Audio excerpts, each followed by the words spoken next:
And now someone has built a machine that launches Link from the depths to the Sky Islands. It's using that motor that everyone's been talking about that you can smuggle out of one of the shrines, and it gets going crazy fast. You know the physics of the game are breaking down when it appears to switch direction in how it's spinning, and then, once again, recall being just something you can use for anything, and there we go. Also, no, the game did not crash from that somehow. Link is just diving upwards because how would you handle this situation? So yeah, that's absolutely insane. And eventually it catches up, everything is good, and there he is. He's at the Sky Archipelago, and he can just kind of drift on down and make his way onto one of the islands with that crazy machine. Now, how does it work? Well, we have a soft tutorial right here. So, found an insanely fast spinning shrine motor, build guide included. So, that's what can get going. And see, once again, once it reverses speed, you know it's kind of wacky. So, this is going to show you what shrine you can get it, how to smuggle it out. Gotta give props to the devs for theming, because the spiral shrine is the one that has the crazy motor in it. And then you just kind of smuggle it out. So, go over here. It's just chill. It's a big part of the shrine. So, you can attach this to one of your weapons or shields. Take it to Terry Town. That's going to be able to disassemble it. He glues a piece of Zonite to it. That way, he can just kind of save it as a favorite and get it in the schematics. And now you have it. And then when it's oriented up and blocked into something, it just keeps spinning. So I'll just link the full tutorial. It's a 4-minute video. That's kind of the quick breakdown of how people are getting a hold of this motor. So let's see what other highlights, crazy contraptions, and funny things are going down in Tears of the Kingdom. This is perfection. You don't have to be a galaxy brain engineer, or you don't have to somehow stumble into something before everyone else to get your recognition. This is perfection. I love it. That's the best home painting. There will never be a better one. Change my mind. After that, we have the ultimate land, air, and sea vehicle. Ah, the Hudson bike. That's so silly, and it works.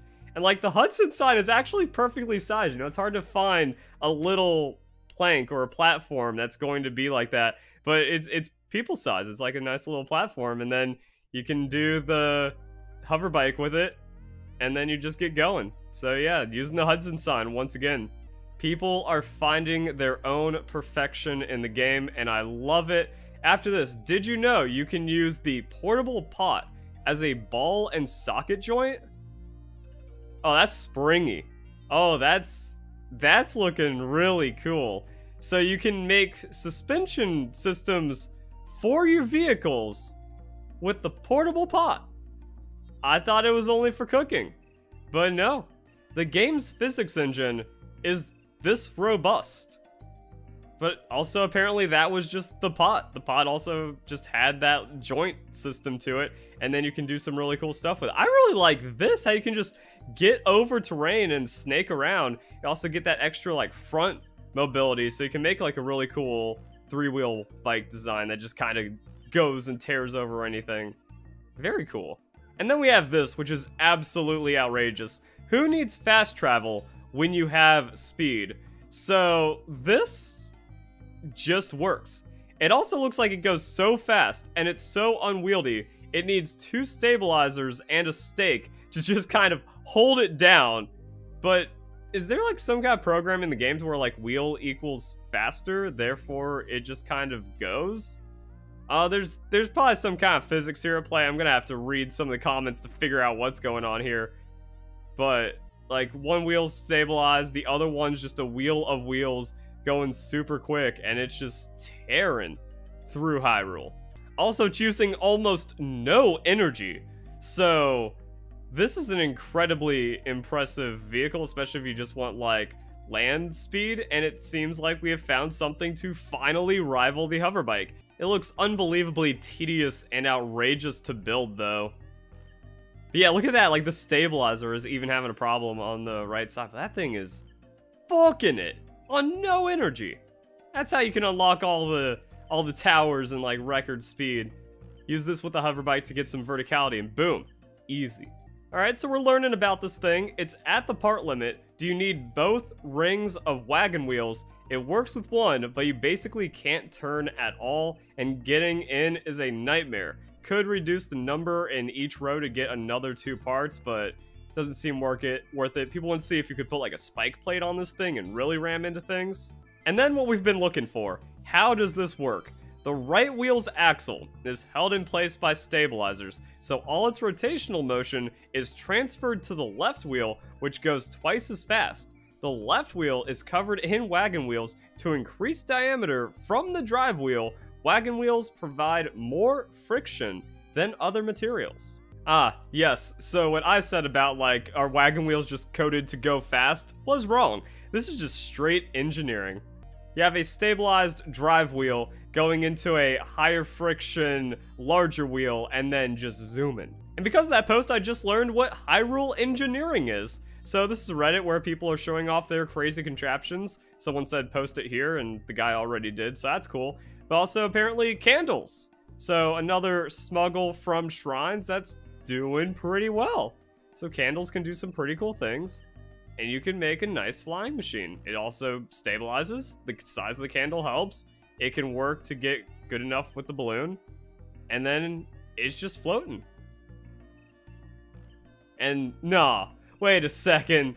He turned it off. So he's running kind of low on energy. He's only got 2 batteries. And then you can just kind of take that candle momentum, let the battery recharge, and you just keep going. The infinite flying machine, what?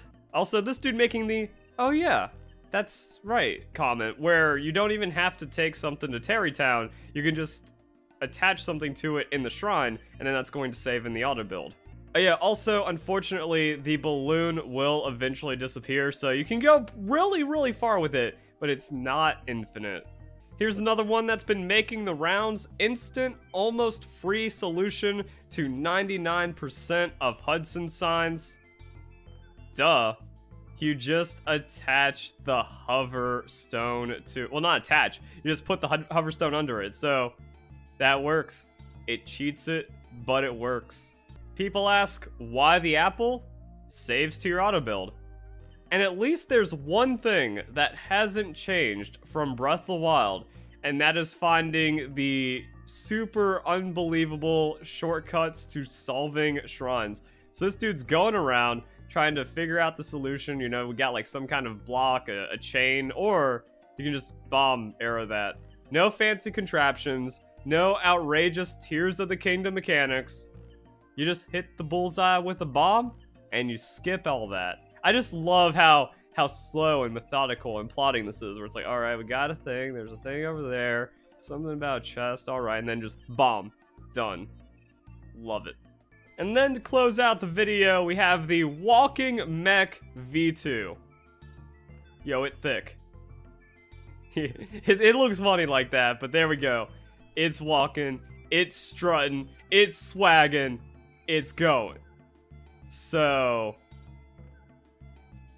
You just unleash that in Hyrule. That's now going to take over the world. So people are getting better at making everything. They're getting better at making tanks, flying machines, any kind of contraption, smuggles, finding all the crazy items, and even the things that don't have like direct use with like a walking machine like this, but it's going. It actually works. It walks. It's a robot. And people are straight up making it. That is insane. So if you guys enjoy the video, hope you all have a nice day. Thank you very much for watching.